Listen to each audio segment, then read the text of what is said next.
What's happening? How y'all doing? It's episode 4 of our Election 2020 mini-series. I'm Ryan. With me, as always, is Ron. We are in a... It's been a week. It has been a week, man. It's really been 2 days, if we're being honest. It's been about 2 days. And it's rough. It's rough right now, but we're going to try and do this show to the best of our ability. If you haven't listened to us before, we are from thekidswearcrowns.com. This is an offshoot of our main podcast series, Don't Call This a Podcast, where we cover everything concerning election 2020 and everything that's going on politically for the week that was. So if you listen to us, you know that we record on Wednesdays and we post on Thursdays. So a lot happened between our last episode and literally this week's content kicked off like 30 minutes after our post published. So we'll go ahead and jump into that. But first and foremost, make sure you follow us on Twitter at the KWC blog. You can follow us on Instagram as well at the KWC blog, on Facebook, The Kids Wear Crowns. And whenever Twitter brings my account back, you can follow me at Eagle Eye 1906. So let's go ahead and jump into things here, Ron. Starting with what happened right after our broadcast last week. Joe Biden put his foot in his mouth. Pretty badly here. He was on the Breakfast Club, which I've been saying for the longest time. Stop going on the Breakfast Club. Kamala should have showed you this. Hillary should have showed you this. And hopefully, if whoever Biden picks as his VP does not fall into the same track, stop going. To Charlemagne's credit, he didn't do anything this time. But for those of you that have not heard or are not aware, Biden, when pressed by Charlemagne about why Black people should vote for him over Trump, Biden's response was, honestly, if you have a hard time picking him over me, then you ain't Black. Which everything about that statement was true until the last 3 words. He was good. He was good there to the last 3 words, and he missed the landing. Ron, this caused a lot of uproar on social media this week. Is it a big deal? How do you feel about it? What were your thoughts when it happened? It is a big deal. And shout out to Court, because she made a tweet earlier that I 100% agree with it, and she gets it. So shout out for her and people like her who understand it. She basically said that if you are white or basically non-Black, just non-Black, period, you can't use words like Uncle Tom. You can't use words like coon, because if you haven't walked a day in the Black experience, you can't speak on what qualifies anyone as Black. Now, if Joe would have said Trump hasn't done enough for Black people, I strongly believe this is what I'm going to do to correct this, cool. But to say you ain't Black if you don't do X, Y, and Z, like, he has no place to say that, and that's the issue. So it's not whether or not he was right, because, by the way, like you said, he was totally right, but he just can't speak like that. I will say this though, I am glad that he just said, like, hey man, I messed up. Like, he didn't even try to put like politician speak on it. He was just like, I messed up. I messed up. So at least he owned up to it.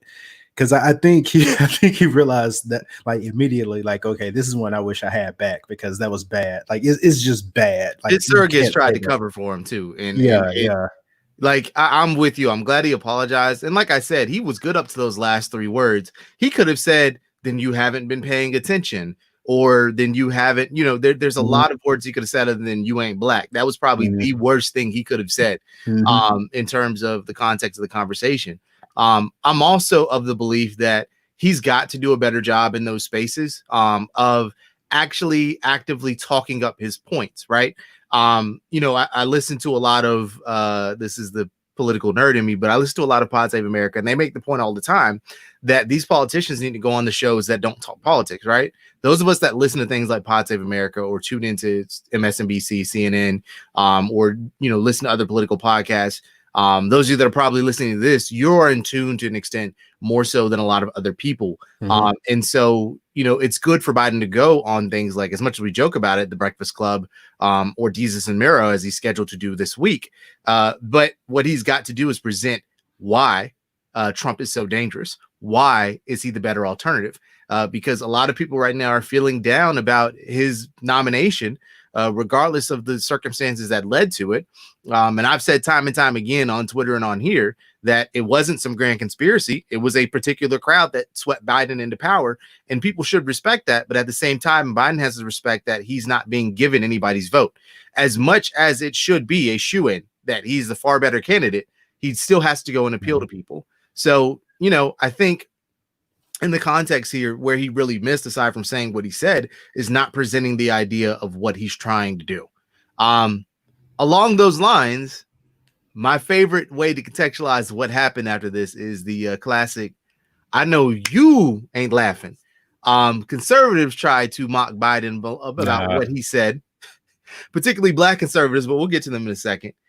Everybody from Donald Trump to Nikki Haley to, who cares, came out and said that Biden's words were offensive, which again, they were correct. However, they completely ignored their own champion of conservative ideology, Donald Trump. Ron, are they just being obtuse here, or are they that dumb? That's a loaded question. How do I even answer that? But no, seriously, I think whenever this happens, because it happens often, where a Democrat does something and they immediately swoop in and say, okay, Democrats, you have to hold this person accountable immediately. You have to get them out of office. You have to, revoke their whatever. You have to get them out of here. So what they do with that is, like, when they do that unintentionally, or whether it is intentionally, they let me know, like, okay, you do know right from wrong.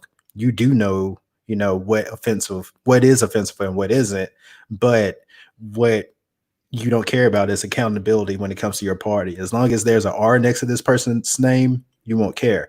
So with that, I'm just not trying to hear from any of them as far as like what's right or what's wrong, when they had so many opportunities to keep their president in check on the campaign trail and they failed to do so. So I'm not trying to hear that from any Republican right now. I mean, along those lines, you have a president who went to court for his discriminatory practices in New York when he owned different housing projects, or not housing projects, but he owned different, apartments, things of that nature. You have a president who has called African countries shitholes, for lack of a better word. I don't want to censure that, because that's what he said, right? Yeah, those are the things that he said. Yeah. And so, he has a long history of racism, Central Park 5, all of that kind of stuff. He has a long history of this. So you're the last people that need to point at what's going on here and say, oh, Democrats, you only care when it's party affiliation. No, we care, and we've said it, but we also have a history behind what Donald Trump has done regarding, his personality and what he's done personally. And you can point at some of the bills Joe Biden has supported. People keep pointing to the crime bill that even Bernie Sanders championed in 1994, as and again, I'm not saying Biden has the best history. I'm not saying that he's somebody who's absolved of all wrongdoing. He certainly should be held accountable. But when you compare platforms of what one is going to advocate for over the other, I think it's pretty cut and dry. And so I do wish that Biden would have opened his mouth to say something better and smarter and treated the people that he was talking to on the Breakfast Club as if they had some sense and understanding. At the same time, that's where they need to keep their mouth shut. And that transitions to Black conservatives, right? Which is honestly an oxymoron, but I won't dive into all of the stuff behind that. I also believe that there's a gum ratio involved with that, but hey, that devolves from everything that we're talking about here. But when people like Tim Scott try to jump in dishonestly, and say that, they try and position it into a way that, Blacks need to leave the Democratic Party. For who and for what, to quote Wiki Waters, right? Ron, I don't get it. And I am the one who always tries to keep an open mind here. These Black conservatives, along with people that with like She Who Will Not Be Named, what do you think is their goal and ambition here? And why do you think they identify with that party so much? All right, so that's loaded too. I'm sorry. That is loaded. And how am I trying to phrase this? Because this is very, like, for one, you have to take into account when I say this, that I am from Marengo County, Alabama. So I am only speaking about my experiences, but by and large, older Black people are conservative to a certain degree. And I mean conservative as in their core belief system. But you have to ask the question as to why these people aren't voting for the Republican Party. And well, it's because They remember the Dixiecrats. They remember the poll tax. They remember all of these things. So why would they go and vote for this party when time and time again this party has done nothing but oppress them? So that's why. And so both can be true at the same time. The Democratic Party can take the black vote for granted, but at the same time, the Republican Party isn't even interested in trying to get the black vote. Like, their ideology is definitely pushing one thing, and that is, old time America, old time values. And that isn't conducive to, branching out and reaching different demographics. So that's why black people vote Democratic regardless. Like, whoever is on the ballot, I'm just going to check Democrat because I don't trust Republicans. So that's what it is. Is that, yeah, these are the same people for generations that have oppressed a certain group of people. So why would I go vote for them? So I do think, and once again, I'm glad that that's in the public discourse now. Like, okay, Democratic Party, like, black people are speaking up. What are you going to do for us? But at the same time, like, all of this, like, and segue here, the black voting free, like, that's useless, like, because like I said, we have been voted for this party for so long, so we could build up these talking points, but we don't have to jump ship necessarily, because that's stupid, especially when the other party isn't trying to do anything for us. I would also argue, and I think a lot of this gets lost on people, because when I say this, I don't mean to say this to say that, things are just different nowadays. But a lot of politics has become so polarized over the last 20 years, and you can blame Newt Gingrich for it, along with Mitch McConnell. But honestly, Nixon advocated for some what we consider progressive ideas. He advocated for a national healthcare system. These are things that, used to be in the context of American vision, right? And so what happened, as you mentioned with the Dixiecrats, is that Nixon, being the evil genius that he was, saw the opportunity to court an entire base for the Republican Party for years to come once the Democrats, John F. Kennedy, and later on Lyndon B. Johnson, ended up advocating for civil rights, right? That ticked a lot of Dixiecrats off. So when you had JFK advocating for it, and it didn't look like it was a thing that could happen because he didn't have a lot of influence, they were like, okay. But as soon as LBJ comes in, a Southern Democrat with a lot of power who pushes these agendas, Nixon is able to get them to flip sides, right? So people saw that happen. Black people saw that happen. And that's why a lot of us see it as kind of a slap into the face if you are, kind of trying to tell black people to walk away from the Democratic Party, because you're telling them to walk into another party who actively courted people who did not want their freedom, right? So that's kind of that's the deal here. And I think that's what people tend to miss with this, intentionally or unintentionally. All right, Ron, let's talk about accountability. Yesterday, Twitter finally started holding the president accountable for his lies. The social networking website decided that I love that. I appreciate it. The social networking website decided that they would include fact-checking links under the president's tweets about mail-in voting and a few other topics. This set President Trump into a rage, where he argued that he would shut down social media websites because they dare held him accountable. Ron, mentally, how old is Donald Trump? 12 or 2? 2. And that still may be too old. I really wish I had bullet points so I could go through the First Amendment for everyone. Basically, people think, so Ryan, if you were to say Ron's an asshole, and you were to tweet that, would that be infringing upon my First Amendment rights by simply saying something bad about me? No, it wouldn't be. But if you say Ron's an asshole, and then I come in your house and I arrest you, and then I toss you in jail and you lose your job and you are ripped away from your family, that would be infringing upon your rights, because something you said had consequences. So in America, you're allowed to say whatever you want to. But the First Amendment protects you against consequences, at least from, the government. Legal. So yeah. So Trump can spew all the bullshit he wants, but there has to be accountability there. And what he's trying to argue right now is that the slightest bit of accountability is infringing upon his First Amendment rights, which is pretty dangerous, because you see where that's going, right? Yeah, where he gets to shape the narrative, and he gets to deem what is appropriate to say and what isn't. And it's heading towards full dictatorship. Yeah. I mean, this is exactly what he's been advocating for the entire time, right? This is what has been the problem, is that, you know, media hasn't always held him accountable. And unfortunately, sites like Facebook and Twitter have aided in this, in the way that they don't fact check these things. There is nothing wrong. There's nothing wrong with mail-in voting, in the sense that we have not been able in any aspect to prove any kind of widespread voter fraud. It does not exist in the way that Republicans try and put it out there. As a matter of fact, some of the most high-profile cases that have happened in the last 4 years have been in favor of Republican Party. We've talked about in North Carolina how there was literally a bagman for ballots to basically remove ballots and escort them away from so that they're not counted. I mean, this is something that I talk all the time about, how the Republican Party is a party of projection, right? The things that they advocate for and against are things that they do that they don't want the other side to be a part of.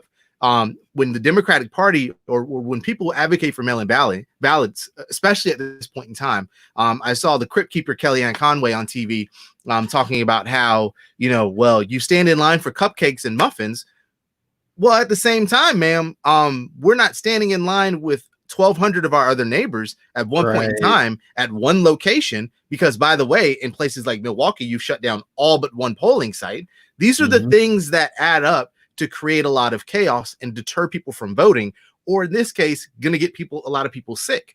We need mail-in ballots. The president used a mail-in ballot when he voted in 2016. His press secretary used a mail-in ballot, I think 10 of the last 11 elections she's voted in.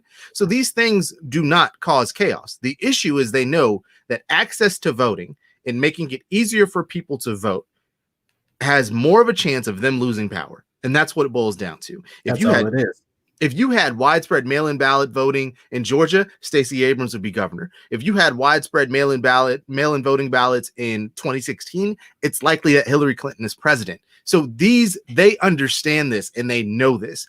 Here's what's at stake this fall, and we've talked about it, not just the presidency and the platform of the presidency.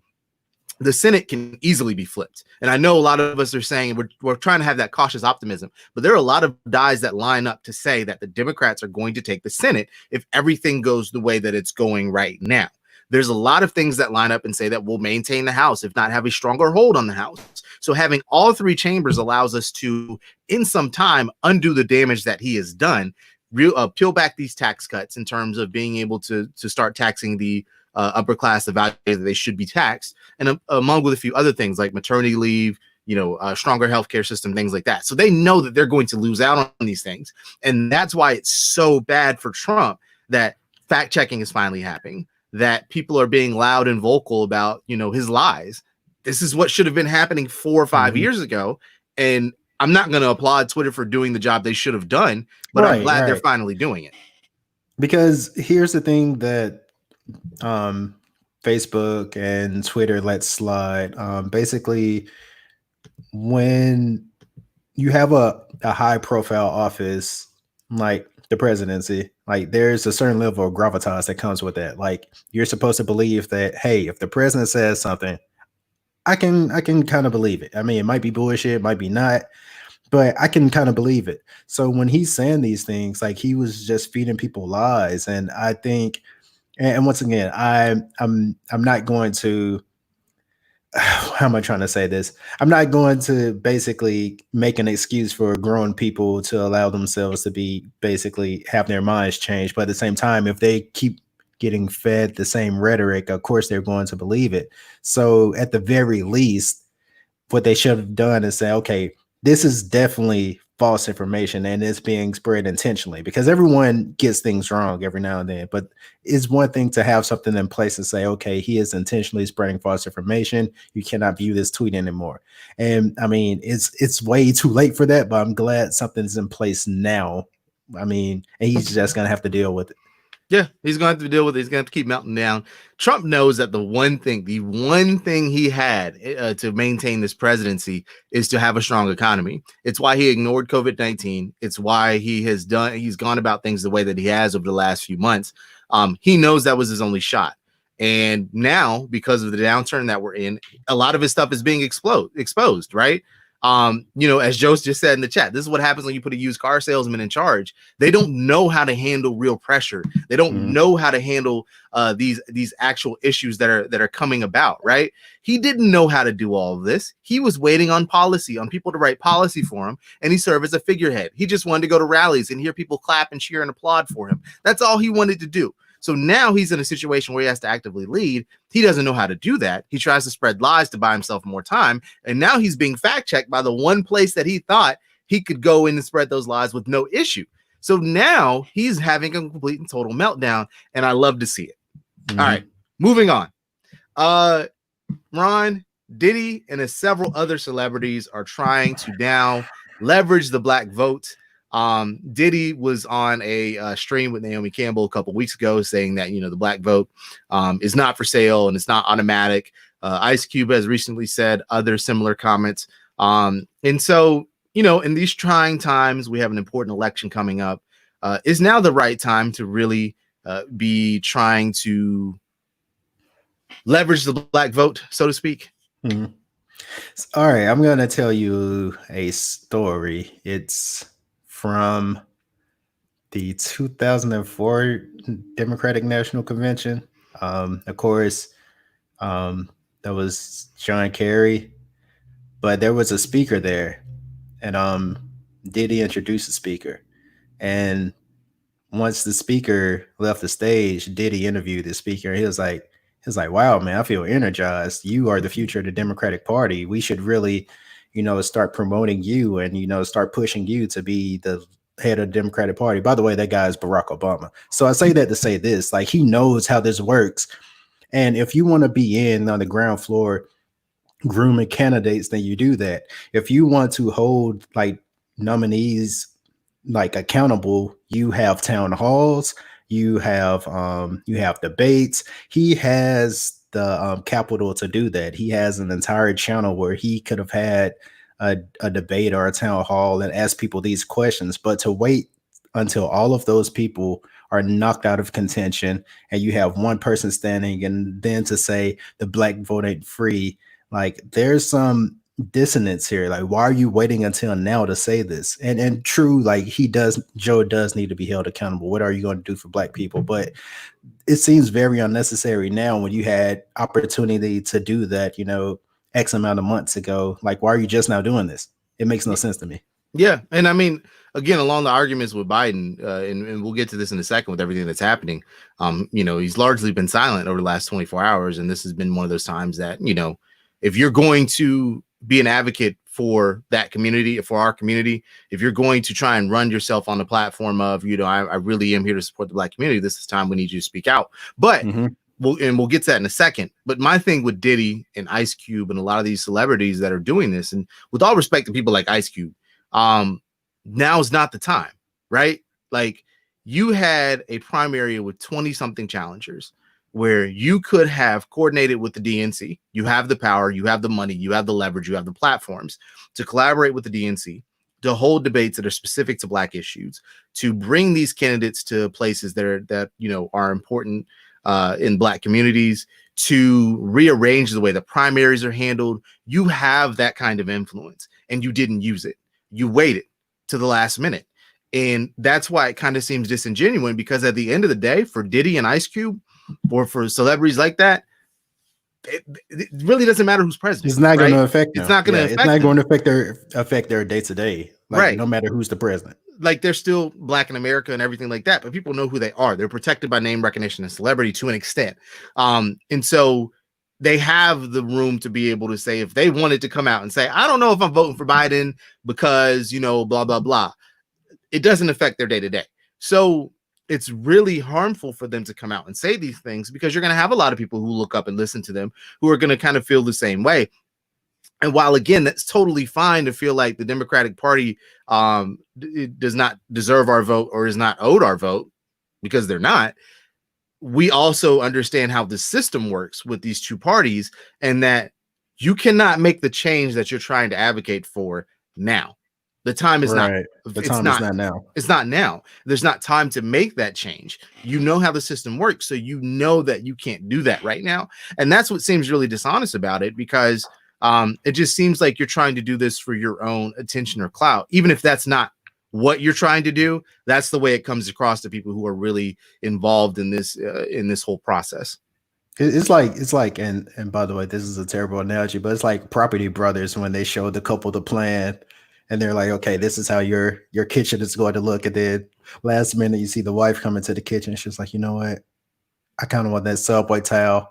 But then you see Jonathan is already ripping the cabinets from the wall. He's like, wait, so you mean to tell me now, after we've ripped the cabinets down, after we stripped the floors, now you want the Subway towel? Like, now it's too late. So basically, I say all that to say this.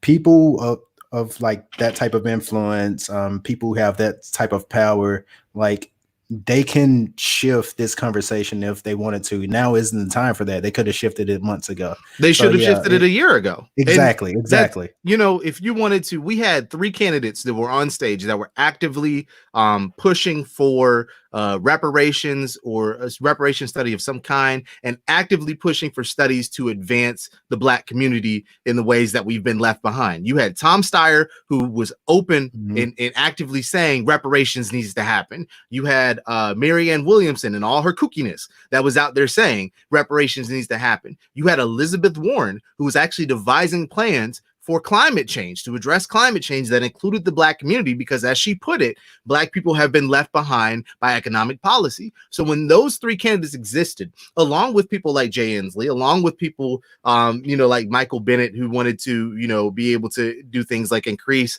unemployment insurance as we've gotten through this whole catastrophe. You had plenty of candidates offering things, and you did not amplify their voices, and you should have done that. I do also want to apologize. Joe Biden actually did make a statement about 18 hours ago. George Floyd deserved better, and his family deserves justice. His life mattered. I'm grateful for the swift action in Minneapolis to fire the officers involved. They must be held responsible for their egregious actions. The FBI should conduct a thorough investigation. And we'll go ahead and transition into that, if you're okay, Ron, if you don't have anything else that you want to add here. Oh, no, that's perfectly fine. We can transition. So a lot has happened really in the last few days. And really, if you're on social media, it can be overwhelming. So I do want to present this from the onset, that if a lot of the things that have been happening to Black people on camera, the murders, things of that nature, are especially triggering for you or really weighing you down, please take the time. You don't have to listen to this part of the segment. And you do not have to read and retweet these things. Take a break. There's a lot to deal with in this country. So please be aware of that. But Ron, I want to talk about the situations regarding George Floyd. I can't remember the gentleman's name in Central Park. Cooper was his last name. But Christian Cooper. Christian Cooper, George Floyd, as well as countless other things that have happened. We just saw video footage today of a man in Mesa, Arizona, who was delivering food via DoorDash and was held at gunpoint. You know, thankfully the aggressor was detained and arrested.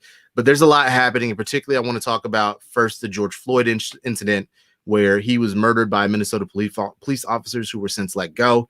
If you haven't seen the footage, basically, I would not advocate for you watching it, but we slowly watched a man drown in his own spit and suffocate for minutes at a time. Allegedly, police were called out for Floyd because the shop owner believed that he wrote a bad check. Turns out that wasn't true. We don't have footage of what happened between the initial handcuffing and what led to him being on the ground, but we do know that George Floyd was not aggressive, and that doesn't matter. If he wrote a bad check, he should not be dead. But we know only so much of the situation, but we know enough to know that they were in the wrong and they were swiftly fired. Ron, there's a lot happening here. I'll let you kind of divest and digest this as you see fit. So I won't set a question up for you here. What are your thoughts on the George Floyd incident? I'm just tired, man, mentally, of just seeing, you know, Black bodies, you know, lifeless in the street. Because and you already know what the playbook is going to happen. We're going to find out that George Floyd may have had like a drug charge, or he may have did this, he may have done that. It does not matter. Police in this country cannot serve as judge, jury, and executioner when they are, you know, doing their jobs. And that's basically all there is to it. If someone does something, if someone breaks the law, then it is their constitutional right to stand trial for that, and if they are convicted with a crime, to serve time for that, and hopefully be rehabilitated and get their life back on track. Everyone, like, life is promised, you know, in our Constitution, and to have that stripped away for something so minor is just, it makes no sense to me. And another thing I'm gonna shift here that's bothering me is, of course, when this happens, there's always a response from people in the community. So the people who are taking to the streets and protesting, and to see the reaction to their protest and how it mirrors the reaction to, you know, reopen the economy protest that happened a few weeks ago in the same state. In the same state, yeah, it's insane, because it now, and once again, with this short amount of time in between both instances, like, you can see that blackness simply poses a threat, because a lot of these people protesting, they aren't carrying AKs in the streets, they aren't, you know, doing anything but holding signs and marching, but to be met with tear gas, you know, as soon as they protest, like, that's disheartening too. Is like I said, man, I'm just tired of this, and I'm just ready for the cycle to break. Like, how do we stop this, man? It's yeah. I mean, for one, we need an entire reformation of our criminal justice system. Right. You know, if we want to talk about the ways to break this cycle, then we have to break the way that policing is done in this country. And you can go back into the history of you know, of the police force, you know, all across the country, where you know, in some places they were made to uphold you know, Jim Crow and racist ideals. The overseer, basically. Overseer mentality. Yeah. And a lot of it, they're an extension of an oppressive system. So if we want to dive into, you know, kind of how to fix this, a lot of it starts with completely reforming the way that we approach crime and punishment in this country. The way that we approach everything from, you know, innocent till proven guilty, all the way through arresting and conviction itself. George Floyd should not be dead. That shouldn't be a controversial take or topic. Even if he was guilty of writing a fraudulent check, then he should be, whatever the crime is, arrested and fined for it, fined and back home, and that should be it. And so he should be alive today, and that shouldn't be a discussion or argument. What kills me is when people try and present the what ifism, the whataboutism, and the, you know, well, who was it? Michael Porter Jr. posting something idiotic about, well, you know, we need to pray for these officers and blah, blah, blah. And look, I center myself as a man of peace, but that's utter bullshit. That's bullshit, man. They stood by as a man choked and suffocated to death. They did nothing about it. And, you know, we see a lot of times people say, you know, hey, if the police have me pinned down, help me. But I understand people not wanting to get involved, because they could have been shot and killed too. That would have been them. So what are you supposed to do? Right? You have 4 people who are officers that are supposed to be serving as law enforcement, who are actively killing a man over something as dumb as writing a bad check, allegedly. There's no way that should have escalated with no use of weaponry, with no use of anything. You know, if George Floyd came out the convenience store and started shooting at him, okay, sure, we can talk about that conversation, but that didn't happen. And as a matter of fact, we've had mass murderers and killers who've been detained without much struggle. Dylan Roof, you know, was taken to Burger King. So explain to me how, you know, we're expected to uphold some police code that other people don't have to uphold, and they come out just fine. This whole thing. Oh, go ahead. I'm sorry. Oh yeah, I was gonna like just echo your comments. It's like I said, it's just, blackness is threatening, because there's no way you go through all of that training, you are equipped with a vest and a gun, but you see an unarmed black man and automatically you fear for your life. But you can also run into a building where there's an active shooter and detain him without using force. Like, yeah, man. I don't. It's heartbreaking. It's disheartening. It's, you know, if you feel energized by these things, honestly, I've been the biggest advocate of the way that we change the system is by getting into the system. And I don't mean I don't mean that in the hollow idea of we need more Kamala Harris's. What we need are people with progressive tendencies and policies and ideas who want to get involved, who want to run for office and change at the local level and then the national level. We need We need people who want to be in these things. And if you're interested, I would highly advocate for going to runforsomething.net. It is a website that is designed, for you to find the races around you as far as, what's coming open and how you can make a difference and join that community to where they can help advocate for you and launch your platform. Highly recommend it. I'm looking into things like that myself, just because I don't know how much longer I can sit back and just watch these things happen. Tweeting isn't going to do it. Going on Facebook isn't going to do it. My job is great in terms of helping people, but at the end of the day, it can only do so much. And so I hope a lot of you take the same ilk, because it doesn't matter how well into politics you are. You can learn about it, you can get involved with it, and we can change that. If enough of us are running in these different races in these different places, and we can take these strongholds, we can pass the legislation and the law to change these things. Otherwise, it's simply not going to change. America has shown that they don't care to change it. We've had video evidence for things for 6 years that have ramped up protests 8 years. Trayvon Martin was 2012, wasn't he? 8 years with protest after protest after protest. And we might get a few people onto the side of right every once in a while, but there's always whataboutism, because it's uncomfortable to address systemic issues and systemic violence. John Boyega is an example, right? He tweeted something as simple as, "I hate racists." And you have white people in the comments. And racists were like, "Hey, telling on themselves." Oh, so you hate people who hate people because of skin color? Great, we all do. Well, no, that's not it. And you're intentionally dodging the issue at hand here to make yourself feel better about what's going on. So the Christian Cooper incident, Amy Cooper tried to leverage police officers, tried to leverage NYPD to get a black man to tell her to stop disobeying a leash law. I mean, her dog was not on a leash, which is an ordinance. And he said, "Hey, you might want to fix that." And she was like, "I'm gonna call the police, tell them a black man is threatening me." What are you supposed to do? And by the way, I'm glad she got fired. I'm glad she lost her dog. I hope everything miserable happens to her. If she would have called and said, "There's a man threatening me," that's one thing. She called and specifically said, "An African-American male is threatening me."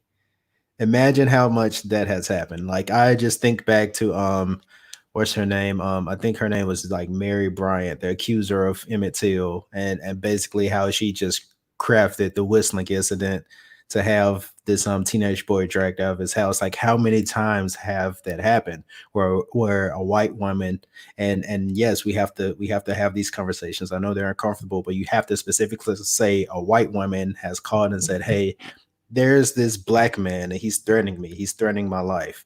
And the cops rush out, and then you know what happens next, or whatever happens next. So yeah, that was definitely a racially charged, racially motivated, flat out racist event. And I'm glad that, and by the way, that is a good, that is a time where council culture does help. So I'm glad she got somebody got it out of here, but it still isn't enough. It's not going to, it's not going to make a shift. Like, she'll look up next week and be fine. She'll get a job offer. Right. She'll be back to normal. And what could have happened to Christian Cooper is what happened to George Floyd. And that's the reality of things. And a lot of people are coming down on Christian Cooper because, he advocated for peace. And, all he was trying to do was observe an ordinance, and he just wants to be left alone. And I get it from his perspective. But, and I'm not going to be mad at him for saying that, because it happened to him, and that's his emotion. And that may be how he deals with it and processes it. Anytime we're confronted with those things, we try and play the more middle role to feel more comfort or to just kind of get it to go away. So I don't blame him for that. I don't blame him for saying those things, but that could have very well happened to him. And that was her intent. That was her intent.